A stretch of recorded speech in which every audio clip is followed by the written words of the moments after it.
The next topic of discussion is the Digital Black Raven drum replacement therapy. We've got a demo of that, and we're going to check it out. Essentially, it's just a drum replacement plugin. Kind of like Sound Replacer?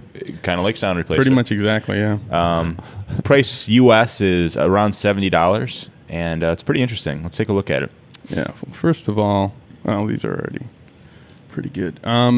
We have I have stereo mixes of these. Not a big deal. What Raven's going to do is actually make it into mono. So we're all set there. Actually, let's just give these drums a listen. We recorded this at Studio Chicago. This is my old band. This is just the drums. And you're going to hear, the snare is not exactly what we want.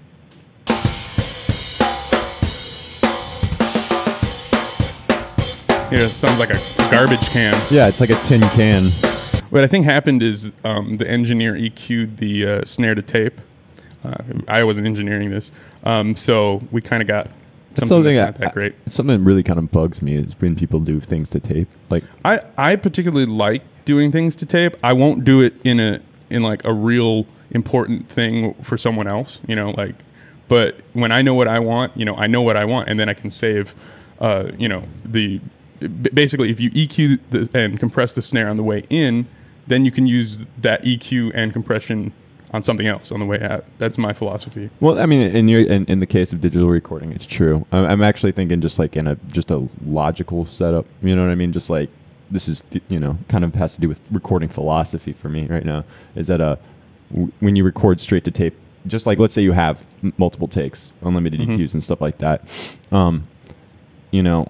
I tend to go, I don't want to do it straight to tape because I would like, if I do want to keep something, I can either just, I need to free it up later. I can always bounce it to another track and then just erase the track. See, actually, and this was done on an SSL board, and he used, I think, a Pultec EQ on it, but he just took out all the low end. So, whatever. No big deal. Let's check it out. Yeah. But that's why I don't EQ to tape. Let's see. I'm serious. So let's open Raven. There it is. And if I play back our track again, we'll hear that the snare track is basically gone. So what I'm going to do, and now this has like capabilities for like multiple velocity switches and all that, and it's really, really awesome for that. But right now, I don't think we're going to really have time to do all that. So what I'm going to do is just load in a snare, and I'm going to load in one that I know has some low end characteristics. Can you preview them? No, kind of have to just bring them in. It would be nice to have a previewing option on the Raven, but let's see how it does. What the fuck? That's a little loud. But as you can see, it is replacing it. One of the things I did notice about this is that the volume it outputs is really loud, and it just distorts the track.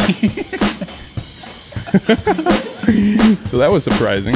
I don't think Mike Payne's ever going to hear again. No, I turned my headphones way down earlier. See? Yeah. So we got that sample going. It's a little robotic. I just got tired of hearing him talk. Sorry about that, guys. But anyway, as you can see, we just added it in there. We're not really having much of a problem because it was recorded pretty well. Right. There's a little bit of weird triggering going on. So what I'm going to do is actually raise, it's called the mask time. And what that does is it sets a certain amount of time after the trigger where another trigger can't happen. Gotcha. So that kind of takes care of some of those things. But also I'm going to need to lower the threshold just a little bit.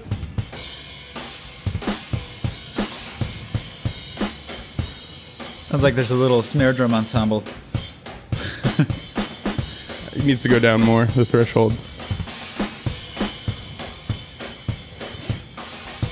And maybe lower this a little bit. We should just insert a blue screen with a koala dancing going, waiting for technical difficulties. Okay, so actually what I did is it made it so that there's only one velocity switch because we were missing a lot of the triggers. Whoa. And you see how it's all weird now, Yeah. Right. Now, can you compare this to the original? You can, but I'm just raising the threshold right now. Right. So that we're getting less of those ghost hits. Yeah. Sounds You can hear, it sounds a little behind too, Yeah, but we'll deal with that later. But what we can do is there's a mix up here, and you can sort of mix between the two tracks. So That's just our regular drum track. Sure. And we're mixing in some of that sample. Okay, so as you can see, it's not exactly perfect. If I had time to tweak this a lot, we could really get it down. So, but basically, just to take care of the timing problem, what I'm going to do is highlight the entire thing, turn off looping, and just set it all the way to wet to the sample, and mix it down. I'll just take a second. But yeah, I mean, it's sort of a cheap way to get like the Pro Tools drum replacer. You could do this with, there's Audio Snap and Sonar 6. There's all sorts of different things. But if you're using something like lower end, say like Home Studio by Cakewalk, N-Track, Reaper, this will run in those types of programs, and we'll take care of that. So our thing is all bounced down, and basically what I'm going to do is just take it and bring some of the beginning off. Turn the looping back on. Oops. And just kind of listen. I'll solo the snare and our sample, and we'll just listen to it in here. Take off. Popcorn's done. Actually, that's a really bad portion to listen to, because he's doing like a blast beat. Let's listen over here. This is what happens when you do not record your snare right the first time. Do you really want to spend hours on a mix doing this? Let's listen to that. Oh, here we go. I'm just going to move it forward a little bit. I'm nudging it. There you go. So now it's getting lined up better. That's pretty good. Yeah. And then just unsolo everything. So it's a little better. it is. We could definitely tweak it more to sound better. But you can see it's a pretty easy drum replacement program. Yeah. It's like auto-tune for drums, man. Yeah. I'm not into the drum replacement stuff, but every once in a while it can save a mix. You are going to spend a lot of time tweaking, as you can see, because, I mean, we just spent seriously 3-5 minutes. Yeah, but that. Yeah, but when you got a drummer that does like to do a lot of rolls and stuff like that, and it's really not going to work very well. well. You can't replace that. Unfortunately, I wasn't able to get the multi-track of some of my newer stuff, where the drumming's a bit more regular. This is sort of a tech hardcore band, so it doesn't really fit for this. But there's another way that we can sort of try to treat this, and that's with EQ, and that'll bring us to our next section.